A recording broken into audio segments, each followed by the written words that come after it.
Here's a new book I didn't know about until Susie Scott generously loaned this to us. It's one of her kids' favorite books, and they're all grown up now, and they love this book still. Thank you, Susie Scott. It's called The Land of Lost Buttons. Have you ever lost a button? I have, and if you can't find the right one, they don't match. It's really hard. This book is written by Kayako Nishimaki and Shigeo Nakamura. And the English version is by Alvin Tresselt. Illustrated by Kayako Nishimaki. Thank you so much for this book. Look at those nice drawings. They look like some I've seen of yours, or at least my grandkids. Blue sky shining above. Nothing but blue skies from and here's the title page. And look at the stuffed rabbit, so cute. Benji was a little stuffed rabbit. He was soft and cuddly with long pink ears and 2 round red buttons for eyes. Do you want to say 2 round red buttons for eyes? 2 round red buttons for eyes. Hi, little Benji.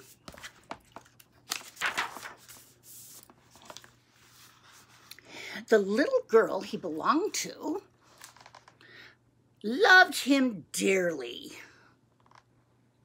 and took him with her wherever she went.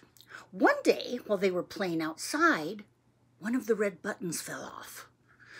It rolled away into the grass, and the little girl couldn't find it. See, it popped off, and then it was in the grass. Now, the button thought this was great fun, and as soon as the little girl went sadly into the house with her one-eyed rabbit, he started to roll off. The button was so excited it escaped. Now that I don't have to go everywhere with Benji, he said, I'll have some adventures of my own. Faster and faster he went across the countryside. Look at him, zoom. The button's like, I'm free, I'm free. And then it gets to be night, and there he is. That's hard to read. Then suddenly, with a plunk, he dropped into a hole. Down, down he fell, and he landed at last on a bed of soft, tangled threads. He stood up at once and started to explore this strange place that he had come to. So this is the hole he came from. And he was down at the bottom with strange threads.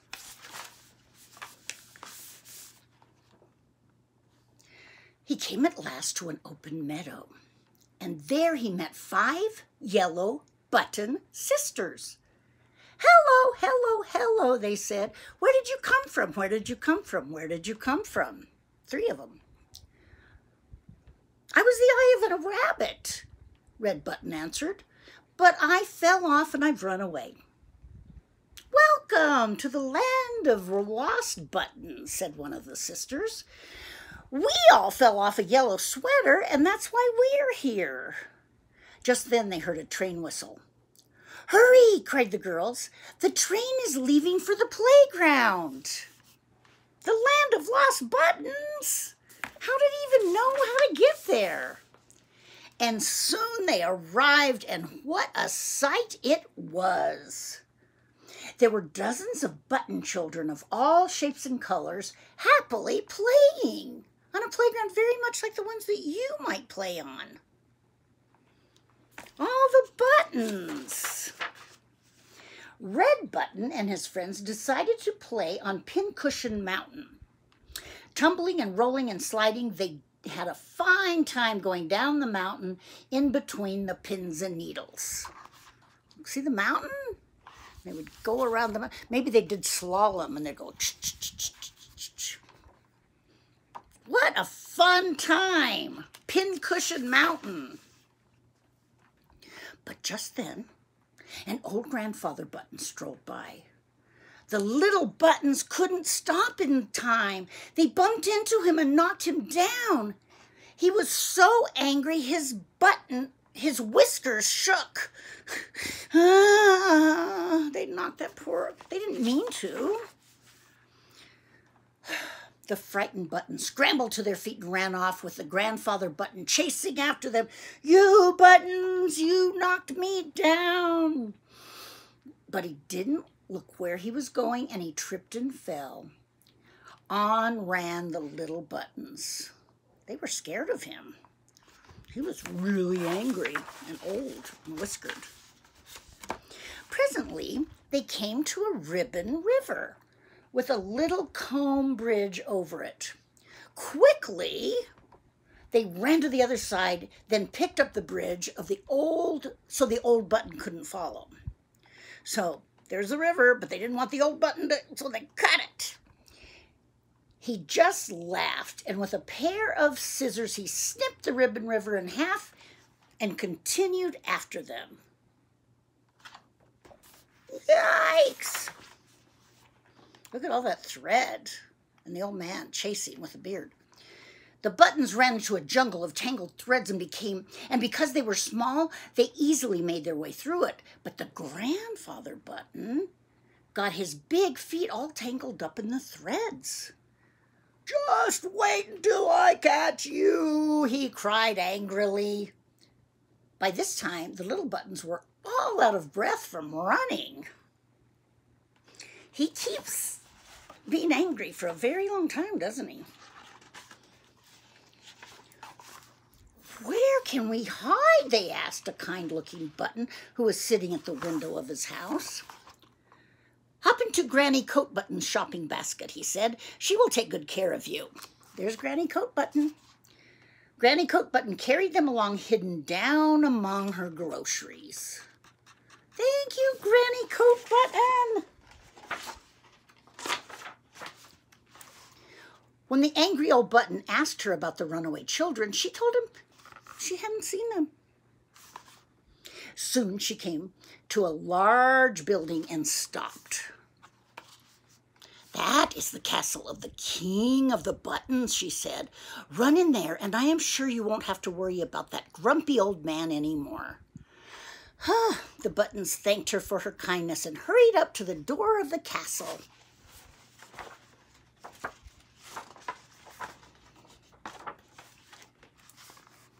Then, what a surprise met their eyes when they went in. There were hundreds and hundreds of buttons. Buttons made of wood, buttons made of plastic. There were glass buttons, metal buttons, big ones, little ones, round and square, buttons from shirts, buttons from skirts, coat buttons, sweater buttons, and even pants buttons. In that castle.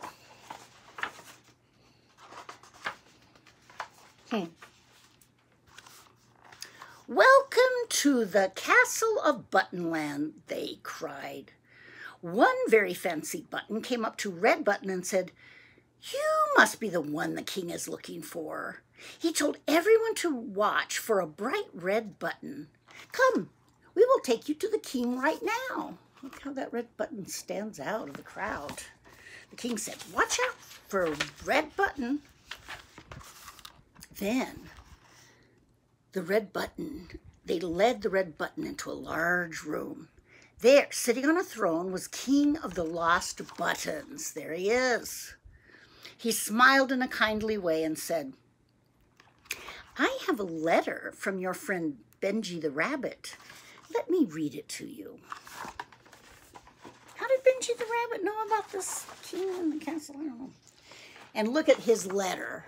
He wrote it out so nicely, and I'll read it to you. It says, "The King of the Lost Buttons, Your Excellency, I had 2 red buttons for eyes. One of them fell off, and now I have only one. It is very hard to see with only one eye. If my button is with you, would you ask him to come back? I miss him very much. Yours truly, Benji Rabbit." When Red Button heard this, he felt very sorry for his friend. "Please, sir," he said, "I think I would like to go back."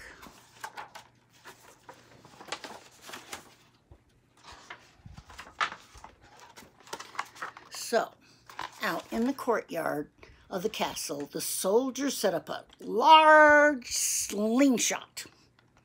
Red Button said goodbye to his friends, the yellow buttons, and thanked the king. Then he waved to all the others, and with a great zing, the slingshot sent him flying out of the land of the lost buttons. Sling!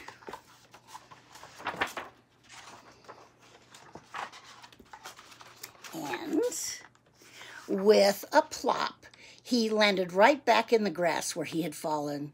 The little girl was outside with Benji, and just then she looked down. There, before her eyes, was the red button she had been looking for. There it is.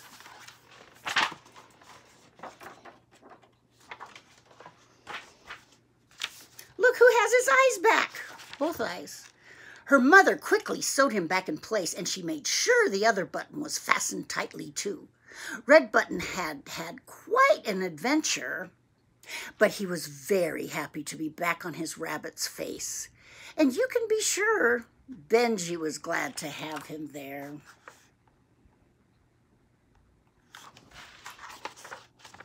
Blue Sky, wonderful book.